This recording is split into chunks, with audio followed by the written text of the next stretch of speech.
আজকের দিনটা অনেক কষ্টের মাঝে পার করলাম। মানে 5 টিপ মারলাম, আর এক টিপ মারমো আশা করছি আল্লাহর ঠেন। যদি আল্লাহ মারবার নিকে দেয় আর একটা টিপ মারমো। তো এটা সন্ধ্যা হয়ে গেল কখন, তো 5 টিপ শেষ। মানে আজকে পানি পাইছি, যাওয়ার লগে লগেই লোড করা আসছি, মানে এরকম গাড়ি আহে নাই। তা আমারও মানে আজকে টার্গেট আসলে এটাই যে পানি যদি পাই আর কি 5-6 টিপ মারবো। অনেক দিন ধরে 6 টিপ 5 টিপ মারা হারি না, খালি 4 টিপ এরকম। কারণ কষ্ট করলে সে না পয়সা, কষ্ট তো করেন রাখবো, এই জন্যই।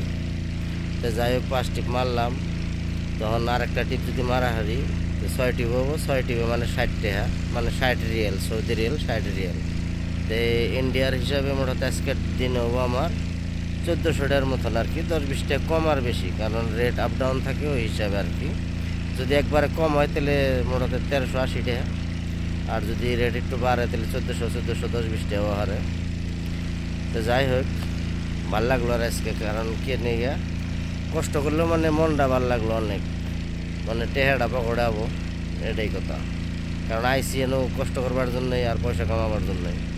অন জীবন তো শেষই, অন নেবায়ও শেষ, অবায়ও শেষ। অন 2-4টা যদি পয়সা কামাবার নিয়ে দেয় আল্লাহ, যদি কামা হারি, এই কামনাই আছি আর কি। তো যাই হোক, আমার জন্য দোয়া করবেন সবাই, আর আমিও সবার জন্য দোয়া করি। তো ঠিক আছে, তো নামাজেরও টাইম হইলো, তো গাড়িটা ভাবছি খালি হইলো আর কি। শেষ হইলে আমাদের নামাজটা পড়ে আর একটি মারবো আর কি। তো ঠিক আছে, আল্লাহ হাফিজ, সবাই ভালো থাকবেন, সুস্থ থাকবেন।